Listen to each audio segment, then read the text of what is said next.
আসসালামু আলাইকুম সম্মানিত দর্শক শ্রোতা, নিশ্চয়ই সবাই ভালো আছেন। বীর মুক্তিযোদ্ধাদের আজকের আপডেট সংবাদে সবাইকে স্বাগতম। তো জানিয়ে দিব হাতে থাকা মুক্তিযুদ্ধ বিষয়ক আপডেট সংবাদ। আজকে ৫ই জানুয়ারি ২০২৫ ইংরেজি তারিখ। তো মঞ্চ ৭১ এর বৈঠকে হামলা এবং আটকের ঘটনায় প্রগতিশীল শিক্ষকদের নিন্দা। বৃহস্পতিবার ২৮ অক্টোবর রাতে গণমাধ্যমে পাঠানো এক বিবৃতিতে এই নিন্দা জানানো হয়। এতে বলা হয়, মহান মুক্তিযুদ্ধে ৩০ লাখ শহীদের আত্মদান, ২ লাখ মা বোনের সম্ভ্রমহানি, বীর মুক্তিযোদ্ধাদের আত্মত্যাগ এবং জাতি বর্ণ ধর্ম নির্বিশেষে কোটি বাঙালির সংগ্রামের বিনিময়ে অর্জিত হয়েছে আমাদের স্বাধীন বাংলাদেশ। সেই রক্তে কেনা পবিত্র সংবিধান আজ ক্ষত বিক্ষত।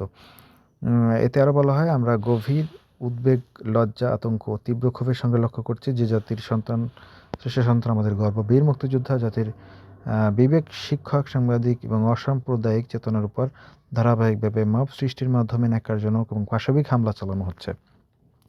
দেশের সকল স্তরের বীর মুক্তিযুদ্ধ এবং অসাম্প্রদায়িক চেতনায় বিশ্বাসী শিক্ষক, সাংবাদিক এবং বুদ্ধিজীবীরা বর্তমানে চরম নিরাপত্তাহীনতার মধ্য দিয়ে অতিবাহিত করছেন। ধ্বংস করা হচ্ছে মুক্তিযুদ্ধের সব স্মৃতি। মুক্তিযুদ্ধের ইতিহাস বিকৃত করতে একটি মহল সুপরিকল্পিতভাবে তৎপর হয়ে উঠেছে। বিবৃতিতে বলা হয়, এমন এক দুর্বিষহ সময়ে বীর মুক্তিযোদ্ধা এবং মুক্তিযোদ্ধাদের সপক্ষের সব অসাম্প্রদায়িক শক্তি মিলে স্বাধীন বাংলাদেশের সংবিধানের অন্যতম প্রণেতা ডক্টর কামাল হোসেনকে প্রধান অতিথি করে মঞ্চ ৭১-এর প্রতিষ্ঠাতা বীর মুক্তিযোদ্ধা অ্যাডভোকেট জেড.আই. খান পান্নার আয়োজনে ঢাকা রিপোর্টার্স ইউনিটিতে বৃহস্পতিবার দুপুর ১২টায় আমাদের মহান স্বাধীনতা যুদ্ধ এবং বাংলাদেশের সংবিধান শীর্ষক গোল টেবিল বৈঠক চলছিল, যেখানে অত্যন্ত সুপরিকল্পিতভাবে উগ্র মব সৃষ্টি করে বীর মুক্তিযোদ্ধা লতিফ সিদ্দিকী, ঢাকা বিশ্ববিদ্যালয়ের শিক্ষক অধ্যাপক হাফিজুর রহমান কার্জন, সাংবাদিক মনজুরুল আলম পান্না, সাংবাদিক বিশেষজ্ঞ অধ্যাপক মেজবা কামাল সহ আনুমানিক ২০ জনকে গ্রেফতার করা হয়। এমনকি শারীরিকভাবে লাঞ্ছিত করা হয় উপস্থিত বীর মুক্তিযোদ্ধাদের। কিছুদিন আগে পবিত্র আত্মত্যাগের ইতিহাসকে অস্বীকার এবং কটাক্ষ করে পাকিস্তানের উপপ্রধানমন্ত্রী যে ঔদ্ধত্যপূর্ণ, অসত্য, বিভ্রান্তিকর এবং অবমাননাকর বক্তব্য প্রদান করে, তা আজকের এই হামলার সঙ্গে পুরোপুরি সম্পর্কিত বলে আমরা মনে করি।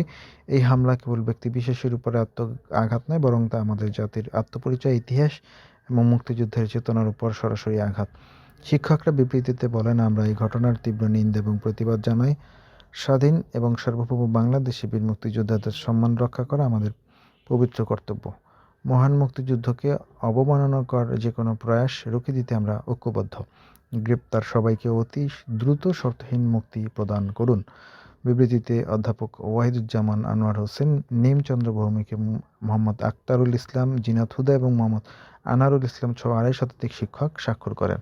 তো নেটিজেনরা এই ব্যাপারে অনেক বিক্ষিপ্তভাবে মন্তব্য করেন যে সকল মুক্তিযোদ্ধারা প্রকৃত অপরাধী, তাদেরকে শুধু মুক্তিযুদ্ধ বলা হবে না, তারা অপরাধী হিসেবে গণ্য করা হবে। সেক্ষেত্রে তাদেরকে জুতার মালা পরানো হোক আর তাদেরকে লাঞ্ছিত করা হোক, সেখানে তারা অপরাধী হিসেবেই বিবেচিত হবেন। এছাড়া অনেক নেটিজেনরা বলছেন যে ৫ই আগস্ট পরবর্তী সময়ে অনেক ভুয়ো মুক্তিযোদ্ধা বেরিয়েছে শত শত, সেগুলোকে বাদ দেওয়ার কারণে মুক্তিযোদ্ধাদের ভিতরে জনরোষ তৈরি হয়েছে।